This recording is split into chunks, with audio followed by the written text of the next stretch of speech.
하나님의 친구 다윗이라는 제목으로 43번째 사무엘상 강해입니다. 다윗이 요나단과 헤어진 이후로 기브아에서 노브로 갑니다. 그리고 그곳에서 도움을 요청하는 스토리입니다. 오늘 본문의 1절 제가 다시 읽어보면 다윗이 노베 가서 제사장 아히멜렉에게 이르니 아히멜렉이 떨며 다윗을 영접하여 그에게 이르되 어찌하여 내가 홀로 있고 함께하는 자가 아무도 없느냐 하니. 자, 오늘 스토리의 배경이 되는 노비라는 성읍이 등장합니다. 근데 이 노베 지금 모세의 성막이 있는 것으로 보이죠. 그럼 어떻게 성막이 여기까지 왔느냐?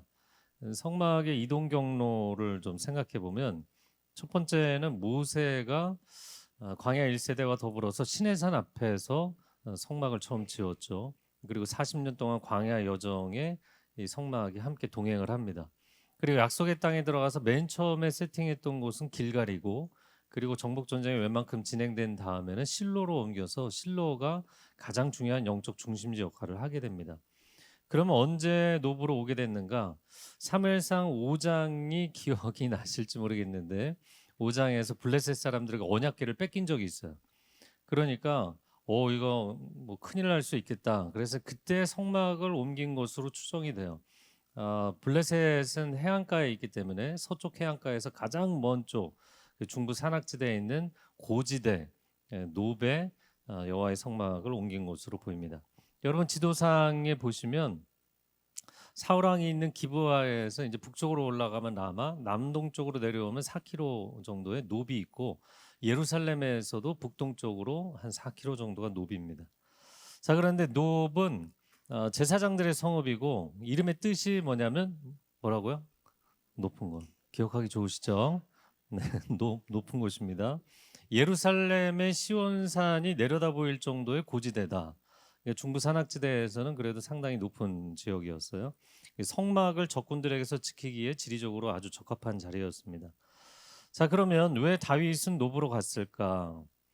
제가 이제 지난주에 인생의 출국장에 하나님 우리를 세우신다 그랬잖아요. 여러분 비행기를 타면 뭐 1시간만 타고 가도 적어도 부산, 제주도는 가잖아요. 근데 출국장에서 출발하는 사람이 기껏해야 뭐 기브아에서 4km밖에 안 되는 곳에 갔다는 거예요. 그러니까 사울 왕 입장에서는 아마도 야 다윗 이 녀석 뭐 뛰어야 벼룩이네 이런 생각을 하지 않았을까. 이어지는 내용을 보면 나중에 이제 사울의 칼날이 이곳까지 미치게 됩니다. 자, 그러면 왜 다윗은 노브로 갔을까?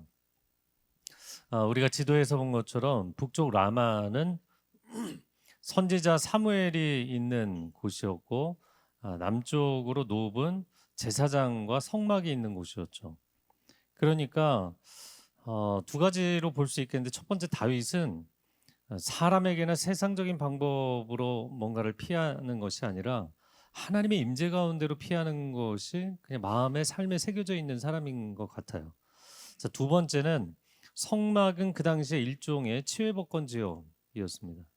오늘날에도 조금 그런 경우들이 있는데, 당시의 성막은 하나님의 임재하심이 있는 거룩한 성역이었기 때문에 군사들이 뭐 무장을 하고 들어온다 이런 거 상상하기 어려운 그런 영역이었던 것이죠. 게다가 예배자 다윗은 종종 이곳에 와서 기도하고 예배를 드리면서 또 제사장들과도 친분이 있었을 것입니다. 자, 그런데 다윗이 노베 성막에 나타났는데 제사장이 그를 보고 그냥 해피하게 반긴 게 아니라 오늘 떨며 영접했다 이렇게 돼 있어요. 왜 떨며 영접을 했는가? 1절 하반절에 설명이 나왔는데 평상시와는 다른 모습으로 나타났기 때문이에요. 평상시에 제사장과 친분이 있었을 텐데 이 제사장이 긴장을 했던 것은 왜 이런 행색으로 나타났지? 이런 상황입니다. 그리고 또 한 가지를 추정해 보면 여러분 기브아에서 4km밖에 떨어져 있지 않은데 왕의 도성인 기브아에서 요즘 무슨 일이 일어나고 있는지를 제사장이 알까요, 모를까요? 알아야 정상인 거예요. 미친 왕 사울이 다윗 사냥을 시작했다는 것을 이 제사장이 모를 리가 없습니다. 그래서 이 상황은 상당히 긴장되는 상황이라는 것을 제사장도 충분히 이해를 했던 것이죠. 시편 57편 1절 말씀 한번 같이 읽어볼까요? 하나님이여 내게 은혜를 베푸소서.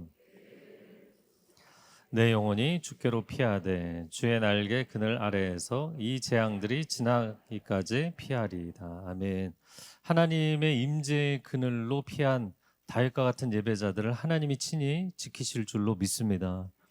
다윗이 세상적인 방법을 먼저 찾지 않잖아요. 여러분, 인생에 어려움이 오면 일단 사람들한테 전화하고 내가 가용할 수 있는 자원들 다 동원해 보려고 하고, 어떤 사람은 술에 의지하고 어떤 사람은 일탈로 가기도 합니다. 그러나 여러분, 인생의 고난 가운데 하나님을 의지하는 사람을 하나님께서 지켜주시고 또 피할 길을 내주실 줄로 믿습니다. 이어지는 2절 말씀 같이 읽어보겠습니다. 시작. 왕이 내게 이를 명령하고 이르시기를 내가 너를 보내는 것과 내게 명령한 일은 아무것도 사람에게 알리지 말라 하시기로 내가 나의 소년들을 이러이러한 곳으로 오라고 말하였나이다. 자, 제사장이 아니 어떻게 혼자 이렇게 다니시느냐 이렇게 물었던 것은 다윗이 이스라엘의 4인방이잖아요. 최고 지도자 중에 한 사람인데 호위병도 없이 근위대도 없이 이렇게 혼자 다닌다는 것은 일상적이지 않았기 때문이죠. 근데 다윗이 뭐라고 대답을 하냐면 왕의 명령이 너무나 시급하고 또 은밀하기 때문에 내가 내 소년들, 내 호위병들은 따로 만나기로 했다. 저는 이때 다윗이 어려운 상황이기 때문에 이렇게 변명을 하고 있다는 것을 제사장이 충분히 파악을 한 상태가 아닐까 이런 생각이 들어요. 자, 그런데 문제는 뭐냐면 이 본문에서 다윗이 지금 참말을 하고 있나요? 거짓말을 하고 있나요? 거짓말을 하고 있죠. 네. 물론 왕이 긴급하게 명령을 내린 건 있어요. 무슨 명령? 다윗을 죽여라. 근데 그 명령은 다윗에게 내린 명령은 아니었죠. 그래서 그리스도인이 거짓말을 해도 되느냐? 이 이슈를 갖고 얘기를 하면 굉장히 뜨거워집니다. 제가 중고등학생 때 학생부에서 배울 때는 절대로 어떤 거짓말도 하면 안 된다 이렇게 배웠던 것 같아요. 그러나 선의의 거짓말도 존재하지 않는가? 여러분, 나치에게 쫓기는 유태인들을 거짓말로 숨겨준 많은 사람들이 있었죠. 그들이 아니었다면 어떻게 생명을 건졌겠어요? 성경에도 바로가 히브리 남자 아이들이 태어나면 다 죽여라. 근데 히브리 산파들이 거짓말을 하죠. 우리가 가기도 전에 아이가 먼저 태어나는 바람에 우리가 어떻게 할 도리가 없었다. 또 여리고성의 라합의 경우에는 이스라엘의 2명의 정탐꾼을 숨겨놓고 그들이 떠났다고 얘기를 하죠. 네, 그래서 그들의 생명을 건집니다. 그래서 선의의 거짓말이 존재하기는 합니다. 그러나 저는 좀 다른 차원에서 접근하고 싶은데 심리적으로 어떤 사람이 거짓말을 하게 되는가? 제가 자주 얘기하는 건데 2가지로 보자면 첫 번째는 악한 사람이 거짓말을 합니다. 처음부터 끝까지 악한 계획과 목적을 가지고 아주 체계적으로 조직적으로 거짓말을 하는 사람들이 있죠. 여러분, 이것을 하나님 기뻐하세요? 결코 기뻐하실 수 없죠. 자, 2번째는 내면적으로 약한 사람이 거짓말을 합니다. 그래서 저는 이 2번째에 해당되는 거짓말을 하는 사람들이 상당히 많지 않나 싶어요. 마음이 약하기 때문에 진실을 말하는 순간 내가 대면해야 되는 그 갈등 상황이 너무 버거운 거예요. 힘든 거예요. 그래서 거짓말을 하는 사람들. 제가 이분들에게는 뭐 옳다 그르다를 떠나서 이것은 거의 뭐 잠재의식적으로 무의식적으로 자기 자신에게 동기부여를 하기 때문에 거짓말을 하거든요. 그래서 이런 분들에게는 거짓말을 피난처로 삼지 말고 하나님을 피난처로 삼으시기를 바랍니다. 네. 왜냐하면 하나님은 참되신 분이기 때문에 하나님 거짓말을 너무 싫어하세요. 10계명의 제9계명이 위증하지 말라. 내 이웃에 대해서 거짓 증거하지 말라. 하나님 거짓말을 너무너무 싫어하세요. 사실 우리가 거짓말이라는 임시 방편책을 사용해서 갈등 상황을 모면하면 일시적인 평안이 와요, 안 와요? 아시잖아요. 일시적인 평안이 와요. 그런데 그 다음에 문제가 뭐죠? 그 거짓말이 탄로날까 봐 또 다른 거짓말을 해야 되고 또 다른 거짓말을 해야 돼요. 그러면 이 긴장 상황이 순간은 모면이 되는데 그 다음에는 연속적인 문제가 생기게 돼요. 계속 불안 상태를 가는 거죠. 그래서 진실을 선택할 때만 경험할 수 있는 영혼의 안도감이라는 게 있어요. 내가 그냥 매를 빨리 맞는다 이런 표현 쓰잖아요. 상황이 어려워지더라도 내가 진실을 선택하겠다. 그러니까 이런 경험을 한 번, 두 번 쌓다 보면 내가 어려워도 진실을 선택하기를 정말 잘했다. 이런 자기 확신이 생기는 거예요. 그래서 뭐 갈등 상황을 대면할지라도 참말을 하는 연습을 하면 그것이 내면적으로 자기 자신에게 굉장한 안정감을 주게 돼 있어요. 여러분, 진실된 길을 걸어가는 저와 여러분이 될 수 있기를 축복합니다. 이어지는 3절 같이 읽어보겠습니다. 시작. 이제 당신의 수중에 무엇이 있나이까? 무엇이나 있는 대로 내 손에 주소서 하니. 이게 다윗이 얼마나 배가 고팠으면, 얼마나 상황이 궁핍했으면 이랬을까. 아마도 그가 이제 에셀 바위 근처에서 3일 동안 숨어 있었잖아요. 그때 뭐 제대로 먹지를 못했던 것 같아요. 그러면 뭐 다윗이 어디다 손을 벌릴 수도 없는 상황이잖아요. 왕의 신하들에게 얘기할 수도 없고, 가족에게 갈 수도 없고, 그렇다고 일반 백성들에게 얘기했다가 탄로가 날 수도 있고. 그러니까 이제 제사장을 찾아간 겁니다.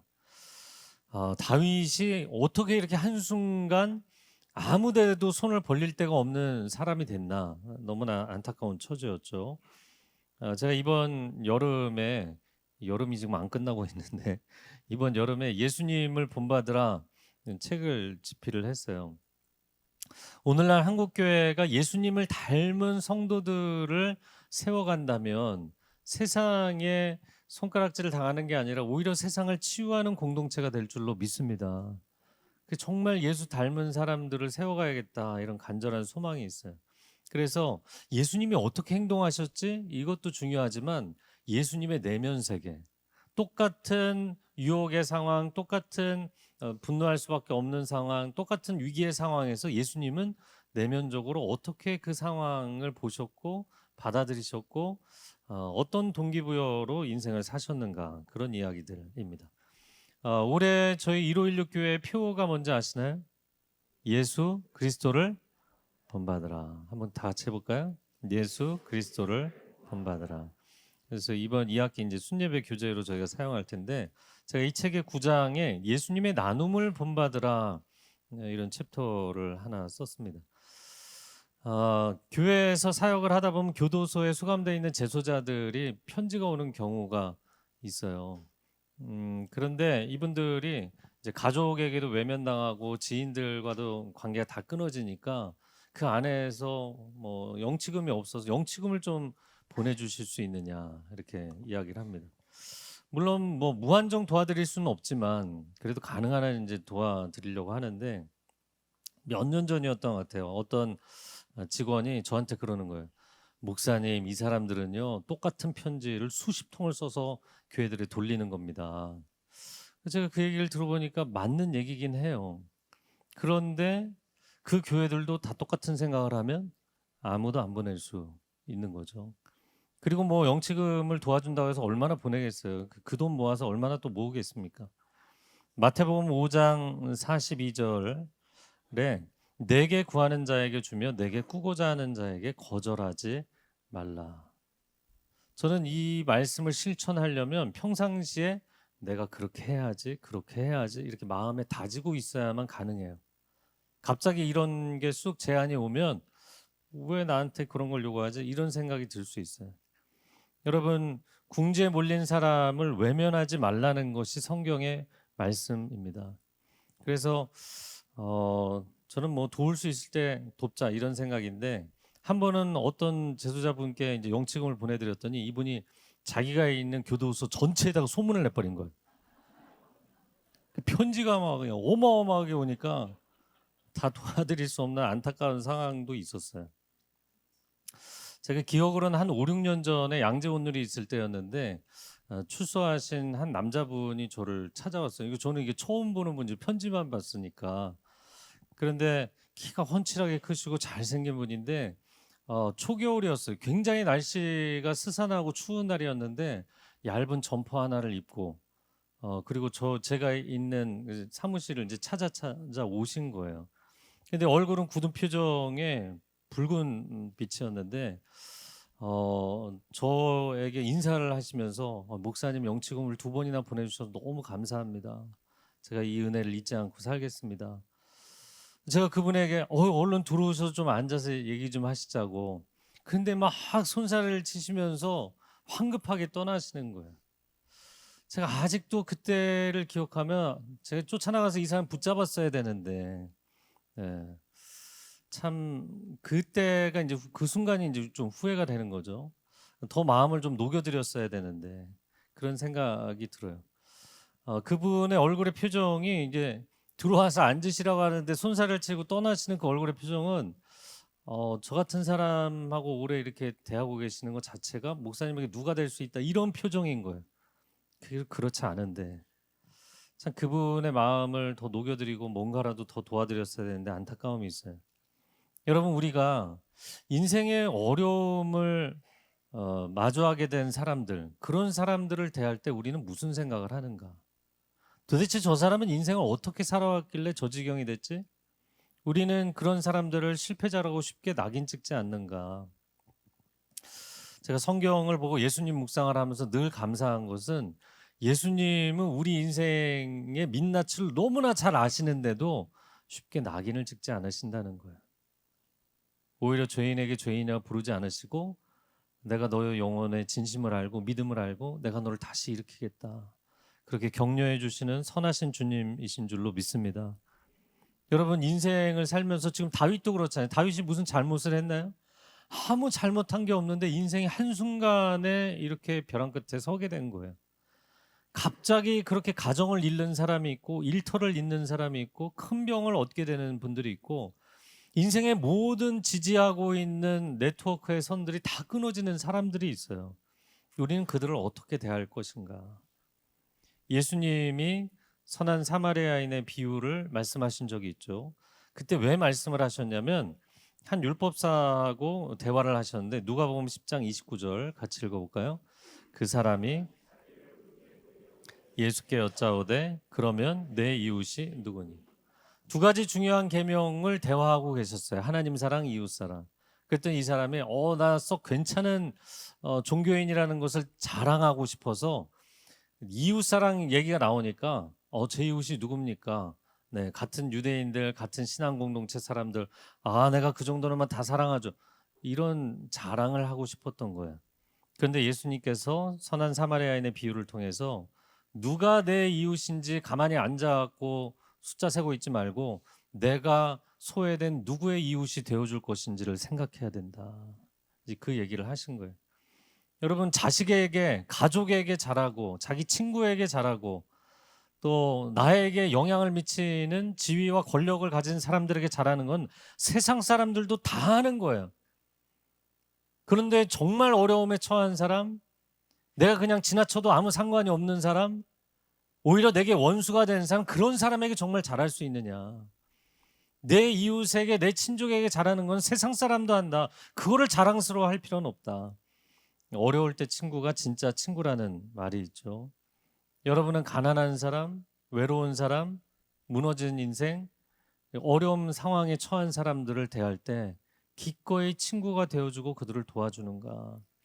우리가 예수님을 닮아간다는 것이 무엇일까요? 우리의 신앙을 표현한다는 것이 무엇일까요? 가장 중요한 것은 저를 따라해보세요. 하나님 사랑, 이웃 사랑. 그래서 이제 교회에 오시면 여러분이 전심으로 예배하기를 바라는 것은 여러분이 하나님을 더 사랑하기를 바라기 때문이에요.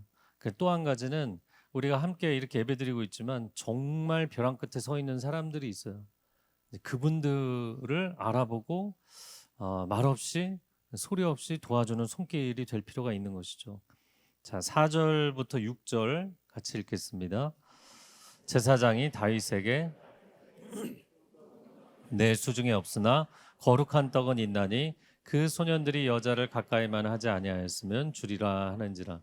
다윗이 제사장에게 대답하여 이르되 우리가 참으로 3일 동안이나 여자를 가까이 하지 아니하였나이다. 내가 떠난 길이 보통 여행이라도 소년들의 그릇이 성결하겠거든 하물며 오늘 그들의 그릇이 성결하지 아니하겠나이까 하매 제사장이 그 거룩한 떡을 주었으니 거기는 진설병 곧 여호와 앞에서 물려낸 떡밖에 없었습니다. 이 떡은 더운 떡을 드리는 날에 물려낸 것이더라.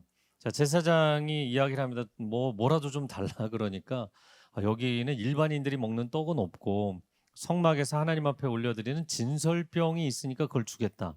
진설병은 영어로 bread of the presence, 하나님의 임재 앞에 올려드리는 떡이라는 거예요. 여러분, 근데 이 진설병을 잘 생각해 보면 일주일에 한 번씩 갑니다. 12덩이 떡을 놓는데 이 12지파를 상징하는 것이거든요. 일주일에 한 번 간다고요. 그러니까 그 물려낸 떡을 여러분 생각해 보세요. 상온에서 떡을 하루 이틀만 놔도 떡이 굳어버리잖아요. 7일 지난 떡이에요. 그럼에도 불구하고 그 딱딱한 떡을 얼마나 배가 고팠으면 그걸 먹게 되었을까. 그러나 이 물려낸 떡도 진설병의 경우에는 율법의 규정상 제사장과 그 가족들만 먹을 수가 있었어요. 그런데도 제사장이 이 떡을 다윗에게 주겠다, 소년들이 의식적인 정결만 지켜줬으면 주겠다, 엄청난 파격적 결정을 내린 거예요. 도대체 왜 그랬을까 생각을 해봤는데, 여러분, 다윗이 칼을 잘 쓰니까 두려웠을까요? 여러분, 다윗이 이 성소에 올 때마다 얼마나 겸비해서 하나님 앞에 예배드렸겠어요. 제사장에게 예의를 다했겠죠. 그가 두려워서가 아니라 공궁에 처한 이 사람을 진심으로 도와주기를 원했던 거예요. 예수님께서 다윗이 진설병을 먹은 이야기를 언급하신 적이 있어요. 그래서 어떤 사람들은 야, 다윗은 하나님이 얼마나 사랑하시는지 예수님이 그거는 잘못된 게 아니었다, 이렇게 변호를 해주셨다는 거예요. 자, 그러면 어떤 상황에서 말씀을 하셨는가? 제자들이 예수님과 함께 사역을 다니면서 너무 배가 고파서 안식일에 밀밭 사이를 지나가다가 밀 이삭을 따서 손으로 비벼서 먹은 거예요. 네, 할렐루야. 우리 배고플 시간인데 밀 이삭을 비벼서 껍데기를 벗겨야지 이제 알곡을 먹을 수 있으니까 먹은 겁니다. 그랬더니 바리새인들이 난리가 난 거예요. 이 바리새인들은 도대체 밀밭 사이를 지나가는데 그것도 지켜보고 있었던 것 같아요. 그러면서 뭐라고 이야기를 하냐면 이거 안식일 규정을 어긴 거다. 그럼 왜 어겼다고 생각을 했을까요? 밀 이삭을 따는 순간 이것은 추수행위를 한 것이고, 밀 이삭을 비벼갖고 그 껍데기를 벗긴 것은 타작행위를 한 거라는 거예요. 그러니까 안식일에 노동을 하지 말라는 규정을 어겼다. 정말 인생 피곤한 사람들이죠. 예수님께서 본질적인 얘기를 하셨어요. 마태복음 12장 3절, 4절, 7절 같이 읽어보겠습니다. 시작. 예수께서 이르시되 시장할 때 한 일을 잃지 못하였느냐? 그가 하나님의 전에 들어가서 제사장 외에는 자기나 그 함께한 자들이 먹어서는 안 되는 진설병을 먹지 아니하였느냐? 나는 자비를 원하고 제사를 원하지 아니하노라 하신 뜻을 너희가 알았더라면 무죄한 자를 정죄하지 아니하였으리라. 아멘. 그래서 이 한 가지 말씀으로 다윗도 죄가 없고 제자들도 죄가 없다, 무죄하다, 이렇게 얘기를 하신 거죠. 여러분, 바리새인들은 종교적인 의식적인 거룩이 중요한 사람들이었기 때문에 사람 살려내는 거 관심이 없는 거예요. 근데 예수님은 안식일 규정을 지키는 것보다 배고픈 사람 밥 먹여주는 게 더 기쁘시고 더 좋으신 거예요. 예수님의 5천 명을 하루 종일 빈들에서 가르치시다가 야, 이 사람들 보내지 말고 뭐라도 먹여서 보내자, 대책 없이 그래 사람들 앉혀놓고 밥 먹이신 적이 있었죠. 그것처럼 예수님은 정말 긍휼이 많으신 분이거든요. 만약에 이 상황에서 제사장이 아니라 예수님이 다윗을 맞이했다면 여러분, 예수님이 그냥 돌려보내시겠어요? 당연히 먹을 것을 내어주셨겠죠. 우리가 신앙생활을 하면서 우리는 무엇이 중요할까? 내 신앙을 지키는 것이 가장 우선순위로 중요하다면 그것은 좀 생존하는 신앙의 문제인 거예요. 그러나 내 신앙의 이슈보다 다른 한 생명을 살리는 것이 내 신앙의 가장 중요한 우선순위다. 그것은 부흥의 문제가 됩니다. 아니, 그것이 부흥과 무슨 상관이 있습니까? 이렇게 생각하실지 모르겠어요. 제가 일부러 영어 단어를 쓴 것은 survive라는 단어는 살다 라는 뜻이거든요. 이게 soar이라는 건 뛰어넘는다는 의미의 접두어예요. 그러니까 인생이 내가 어떤 위기 상황을 뛰어넘어서 생존하는 것을 얘기하는 게 서바이벌이에요. 그러나 이 리바이벌이라는 것은 죽어있는 한 생명을 다시 살게 만드는 것.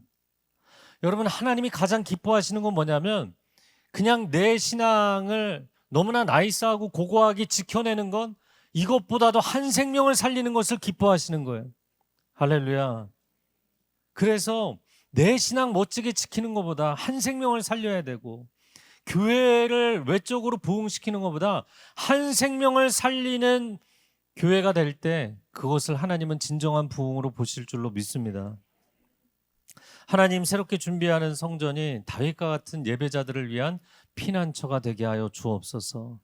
정말 세상에 갈 곳 없이 벼랑 끝에 서 있는 사람들이 있어요.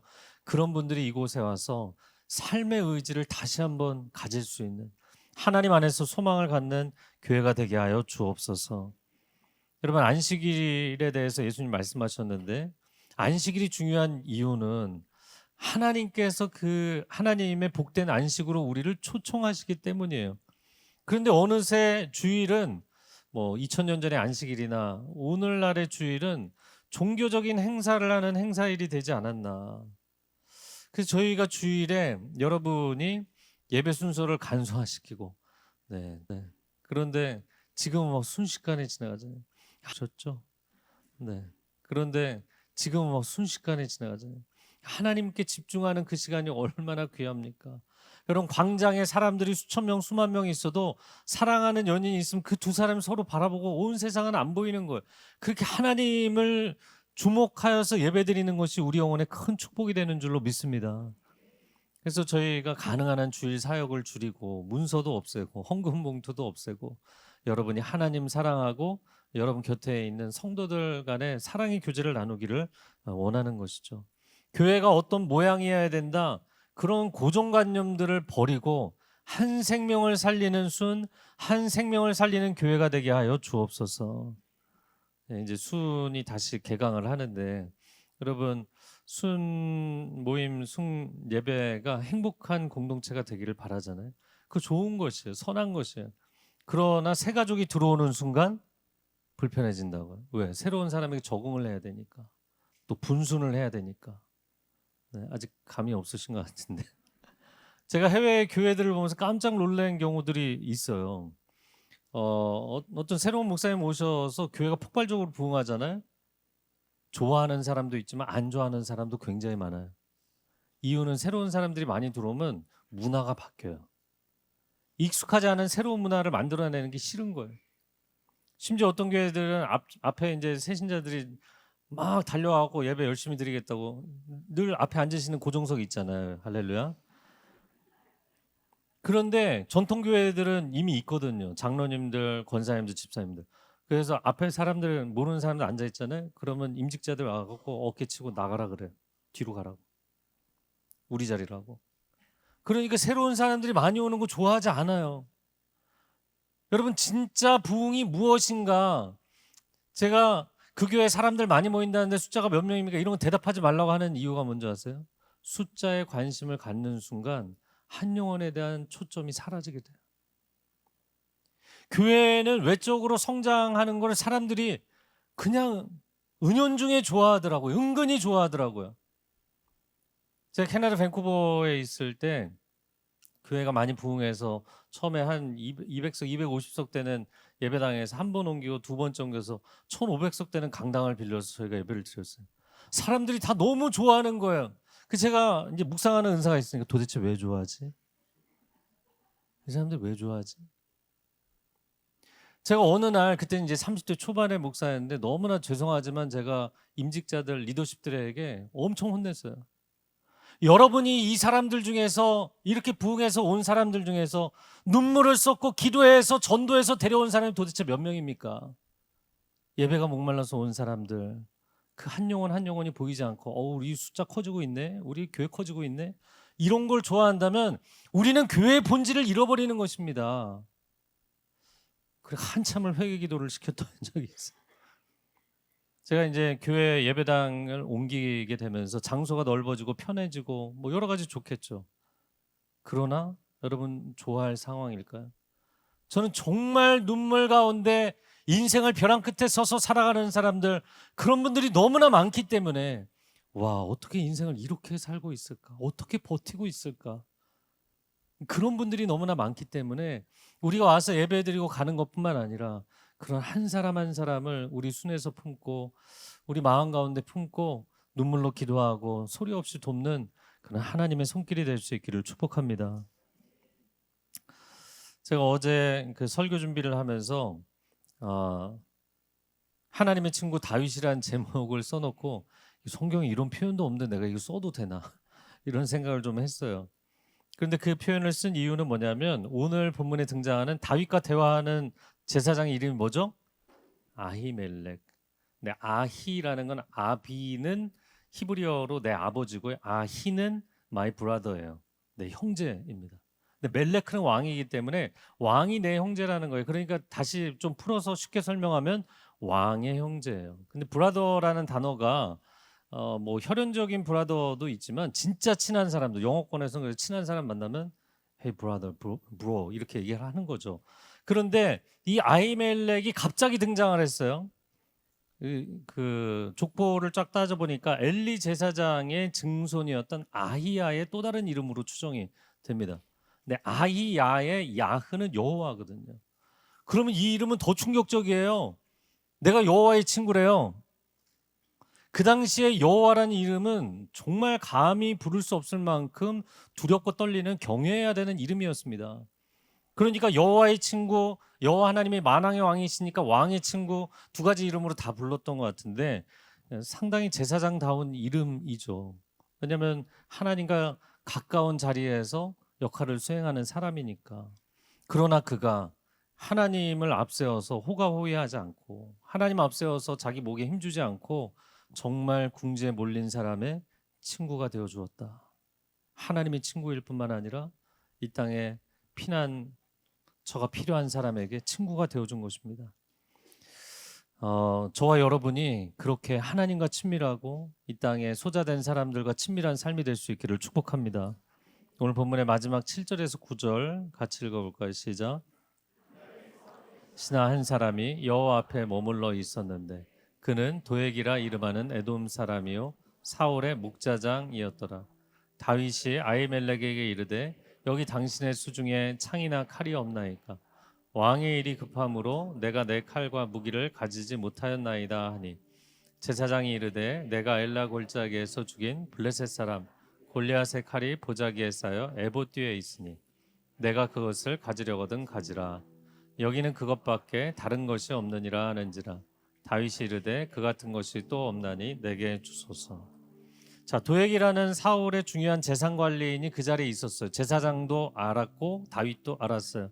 자, 그러면 제사장이 사울의 핵심 요인이 있는데 다윗을 돕는다는 건 굉장히 위험한 행동을 한 거예요. 결국엔 자기 목숨을 걸게 되죠. 제사장 아히멜렉은 하나님의 친구이자 다윗의 친구가 되어서 그에게 필요한 떡과 칼을 내어줍니다. 자, 골리앗의 칼이 어떻게 성막에 있게 되었을까? 그것은 다윗이 자신의 승리를 하나님 앞에 감사함으로 헌물로 드린 거예요. 여러분 교회에다 헌금하고 그거 다시 돌려주세요 하는 경우가 있나요? 저는 목회 28년 동안 몇 번 있었어요. 저희 아내가 제 허락 없이 냈는데 돌려주십시오 이런 분도 봤어요. 여러분 그러나 일반적이지 않잖아요. 헌물로 하나님께 드렸는데 다윗이 필요하다고 하니까 이걸 내준 것도 파격적인 결정인 거예요. 그날 진설병을 내준 것도 골리앗의 칼을 내준 것도 엄청난 결정이었어요. 다윗이 얼마나 하나님과 친밀한 사람이고 하나님 앞에 은혜를 입은 자인지 하나님께서 이 제사장을 통해 파격적인 은혜를 베풀어 주신 거예요. 그래서 오늘 설교의 제목은 하나님의 친구 다윗입니다. 세상에 그 어떤 친구도 그를 도와줄 수 없을 때 하나님이 그를 도우셨어요. 하나님의 임재 가운데 필요한 그에게 최고의 친구 되신 하나님께서 그를 도와주신 거예요. 물론 성경에 다윗이 하나님의 친구라는 표현은 없습니다. 이사야 41장 8절을 보면 아브라함의 경우에는 하나님이 그는 나의 벗이다, 나의 친구다 이런 표현을 쓰신 적은 있어요. 자, 그러면 이런 한두 사람만 하나님의 친구가 될 수 있을까요? 예수님이 요한복음 15장 13, 14절에 사람이 친구를 위하여 자기 목숨을 버리면 이보다 더 큰 사랑이 없나니 너희는 내가 명하는 대로 행하면 곧 나의 친구라. 여러분 친구를 위해서 다른 사람을 위해서 생명을 내어주는 사랑이 최고의 사랑이다. 이런 사랑을 십자가에서 보여주신 분이 누구세요? 예수님이시잖아요. 그럼 예수님이 그 사랑을 왜 보여주셨다는 거예요? 세상에 가족이 있고 지인이 있고 친구가 있고 중요한 사람 많겠지만 내가 너의 베스트 프렌드다.